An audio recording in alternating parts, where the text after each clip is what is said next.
Hiya, this is Maya. You're watching Ninja Pulse, and subclassing is just a few weeks away, so set aside your worries about balance, the meta, and all that. Just forget it for a minute, and let the devs worry about it. They know there's work to do.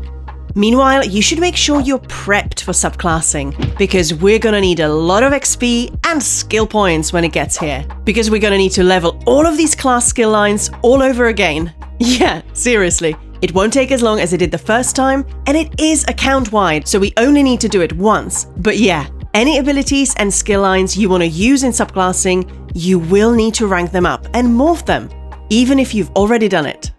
Think of the subclass skill lines as a new version of the existing ones. They're identical, but the game treats them separately. So is there anything we can do to grind XP in advance? The only real way to do that is to do your crafting writs every day on as many characters as possible and save the sealed master writs for later. Then, when update 46 goes live, you can just stand there and turn them into power level subclassing, ranking up every skill line and every morph that you need, account-wide. Of course, you'll also be able to level subclass skill lines the old-fashioned way, but this is the only way we can do it in advance, and it's by far the fastest way to earn insane amounts of XP. Here's how it's gonna work. To unlock subclassing and gain access to the class lines you want to use, you must 1. Reach level 50 on any character on that account. 2. Own the class in question. Dragonknight, Nightblade, Sorcerer and Templar are part of the base game, so that's fine. But if you never bought Morrowind, Elsewhere or Necrom, and never bought the Warden, Necromancer or Arcanist separately, you will not be able to access their skill lines. 3. Unlock the skill line. If you've already leveled it to 50 on another character, you've already done this, and the first time you log in with that class, your upgrade collection will automatically populate with these new skill line upgrades, signifying that you've reached level 50 with those skill lines, and that's what makes them available in the new system. 4. Do a very short quest with the NPC Batra at Hunding in Evermore, Dune or Riften. The easiest way is to find the quest in the Crown Store and follow the marker. She gives a lore-friendly justification for this new system and then lets you pick the ones you want. You can talk to her again anytime to respec, or you can visit the usual respec shrines. Both cost 1500 gold, or you can use a respec scroll for free if you have one. Remember, you must always retain at least one of your original skill lines, and you cannot slot more than one at a time from any other class. So you can only level 2 at once, and not from the same class. For example, if you're on a Dragonknight and are mainly interested in damage, you'll want to prioritize individual skill lines like Herald of the Tome from the Arcanist and Assassination from the Nightblade, for example, and level those together, then moving on to 2 more, rather than trying to level one entire class at a time. I realize not everyone is in a position to gather a ton of master writs. If you don't have more than one crafter character, for example, maybe you can buy a bunch of them, but the prices will be going up as soon as people get wind of this. And even then, you need to have the materials and motives learned. And if you're on console, writs do take a bit longer without add-ons. So yeah, I've realized this isn't a trick that's equally available to everyone, but frankly, daily crafting writs are just a good thing to do anyway, when you can find the time. And storing up master writs is a thing many players do when they know a level up is coming. Like when the Arcanist released. Smart players who watched my videos and prepped were able to get their new characters to level 50 in minutes. But this is just an idea for making things faster for you once the update arrives. I'm not saying it's mandatory. But anyway, before you start spamming master writs, it's a good idea to use your crafter or your main character, whichever one has all the motifs learned and the crafting passives. Also, very important, do not forget to open up the Craft champion point tree and put points into the new node, Discipline Artisan. It boosts XP gain for slotted skills and their skill lines by 15%, and you don't even need to slot it. Just put points into it, that's it. Subclassing progress is account-wide, so if you do switch characters at some point during the process, please remember to add this CP on those characters too. If you have any XP scrolls lying around, now is a good time to use them. Psijic Ambrosia works as well, but the price on this is likely to skyrocket, so buy it in advance or just make sure you don't have any XP scrolls first. they're giving away so often in login rewards, Twitch drops, and Golden Pursuit rewards that there's quite an abundance of them, and I honestly don't know why anyone would need Ambrosia these days. But if you don't have any XP scrolls and don't mind paying or crafting the Ambrosia yourself, it will obviously save you some time. Don't worry about being enlightened, that actually doesn't affect your slotted abilities, just your champion point rank. So this leveling process won't be any faster if you try to game your enlightenment status in advance of update 46. We tested this on the PTS. The most efficient way to level skill lines and abilities is to slot them on your bar, and stay on that bar every time you earn XP. That way it will all go to those abilities and the skill lines associated with them. Initially, there's only one ability available at level 1, so slot those and get going. Turn in one Masterit and the level 1 abilities will already be morphable, and hopefully you'll also hit rank 4 in the skill line as well, enough to slot the next ability. Remember, the more abilities you slot from a skill line, the faster it ranks up. So keep slotting and morphing them as they unlock. And prioritize one of the 2 skill lines so you get it maxed out first and then swap it out. Or, if you want to be really thorough, remorph all the abilities and the alt to get both morphs to rank 4. This will save you some time in the future, or you can just wait for a double XP event to do that. Either way, keep an eye on things as they max out and swap them out for something else from your other subclass skill line. That way, you're not wasting any XP. This is another big advantage of using Masterits to farm XP. You're never in combat, so you have total freedom to micromanage your slotted abilities as you go.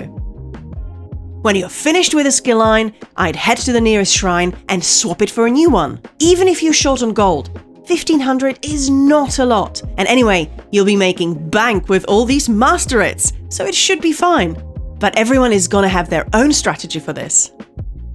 If you need an idea of which skill lines to prioritize, I can't give you a definitive list, but here are some suggestions. For damage, Assassination, Herald of the Tome, Gravelord, Ardent Flame, Adric's Spear, Animal Companions, Stormcalling, Dawn's Wrath. For tanking, Earthen Heart, Soldier of Apocrypha, Bone Tyrant, Winter's Embrace, Siphoning, Daedric Summoning. For healing, Green Balance, Siphoning, Curative Rune Forms, Restoring Light, Living Death, Daedric Summoning. Now, that is not a tier list, and I am in no way implying there's nothing useful in the other skill lines. I'd level them all. Remember, it's account-wide, so you'll want to have it all unlocked eventually. Just offering some ideas in case you have absolutely no idea what to choose first.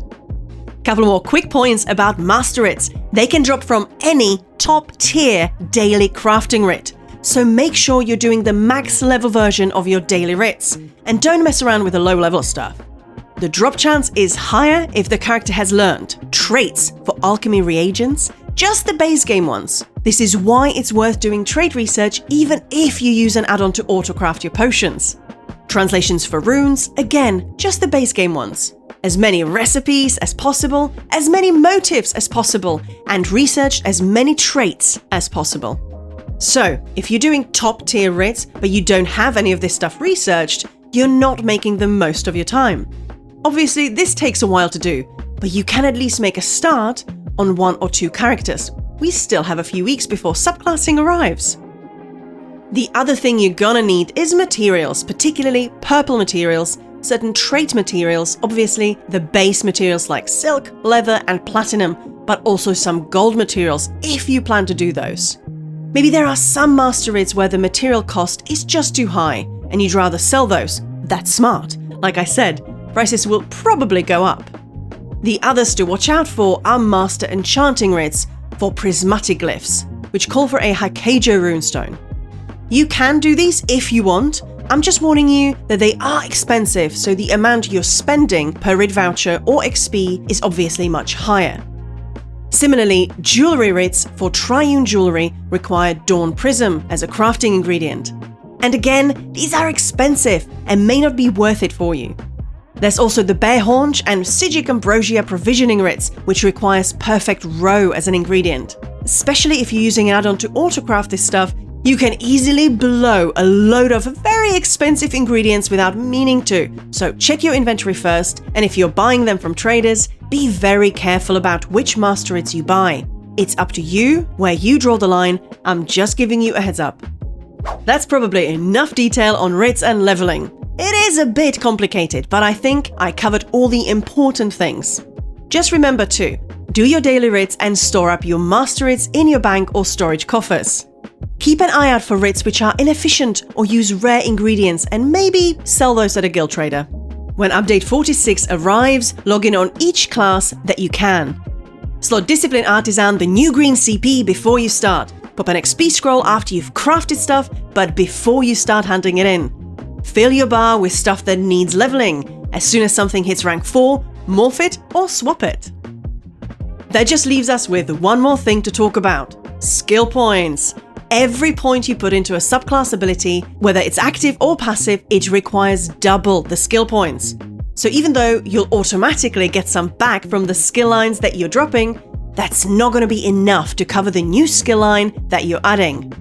For example, swapping out one of your original skill lines will get you 20 skill points if you had points in everything, but the new skill line you swap it for will require 40 skill points to max it out. Of course, you can cannibalize some of your other skill lines while you're just leveling this stuff, but in the long term, your characters are going to need more skill points than before. Some of the quickest ways to get these is to do the main story with the Prophet and the Harborage. Every quest drops a skill point, and most of them only take a few minutes to do.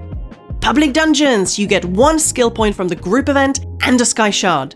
And for the 2 in High Isle, you also get a skill point for doing the quest, so you can get 2 and a third skill points from each. This only works in High Isle though.